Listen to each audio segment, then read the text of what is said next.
देखिए काफ़ी उलझा हुआ प्रश्न लग रहा होगा आपको ये, लेकिन इसमें कुछ भी नहीं है, सीधा ही आप तुक्का मारोगे और तुक्का मारने के बाद 100% आपका आंसर सही आएगा। यदि इस प्रकार से देखिए आपको हमेशा ही क्या करना है, ध्यान से समझ लीजिएगा।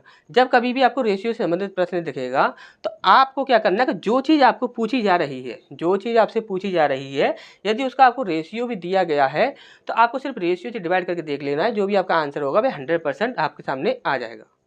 अब यहाँ पर देखिए, यहाँ पर क्या पूछा गया है कि मेरी वर्तमान आयु क्या है, ये हमसे यहाँ पर पूछा गया है। अब मेरी वर्तमान आयु क्या है, यानी कि मेरी वर्तमान आयु का अनुपात भी हमें चाहिए, लेकिन अनुपात हमारे पास नहीं है तो हमें छोटी सी कैलकुलेशन तो करनी पड़ेगी, ठीक, क्योंकि हमें क्या चाहिए, रेशियो चाहिए। अब यहाँ पर आप ध्यान से देखिएगा, हमने क्या बोला, उसने हमसे बोला है मेरी वर्तमान आयु का 3/5, हमने बोला मेरी का मतलब एम, मतलब माई, तो एम लिख दिया हमने, मेरी हो गया ये, ठीक। मेरी वर्तमान आयु का 3/5, हमने बोला 3/5, ठीक।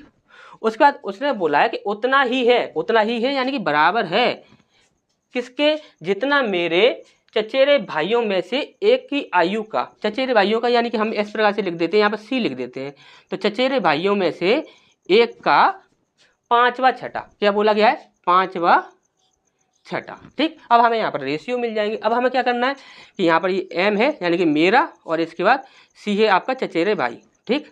अब यहाँ पर हमें क्या करना है कि इसको तो हम यहाँ पर 5/6 इस प्रकार से लिख लेंगे, और यहाँ पर जो भी संख्या आपकी डिवाइड में होगी वह आपकी इनटू में चली जाएगी, और जो भी आपकी इनटू में होगी वह आपकी डिवाइड में चली जाएगी। इतना सा हमें करना है।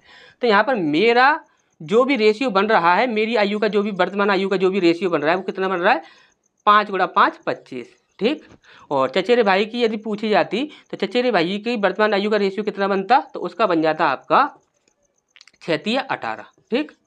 अब यहाँ पर हमें क्या पूछा गया था कि मेरी वर्तमान आयु क्या है, हमने बोला कि यदि मेरी वर्तमान आयु निकालनी है तो यहाँ पर जो मेरा जो रेशियो है उससे आप डिवाइड करके देख लो, जो भी आपका आंसर होगा वह 100% डिवाइड होगा, और जो आपका आंसर नहीं होगा वह कभी भी डिवाइड नहीं होगा। हमने बोला यहाँ पर 25 से यदि हम डिवाइड करते हैं तो क्या 52 डिवाइड हो जाएगा, आप बोलोगे सर बिल्कुल भी नहीं होगा, तो ये हमारा कभी भी आंसर नहीं होगा।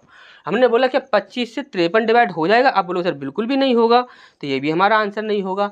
हमने बोला क्या 25 से 50 डिवाइड हो जाएगा, आप बोलोगे सर बिल्कुल हो जाएगा, तो यही हमारा आंसर हो जाएगा। अभी लास्ट ऑप्शन और बचा हुआ है, यहाँ पर बोला कि हमने 25 से 55 डिवाइड हो जाएगा, आप बोलोगे सर बिल्कुल भी नहीं होगा, तो ये हमारा कभी भी आंसर नहीं हो सकता। तो हमारा आंसर क्या हो जाएगा, 50 वर्ष, ठीक। इन तुक्का ट्रिकों को कोई भी काट नहीं सकता है, आप इजीली इनका प्रयोग कर सकते हैं।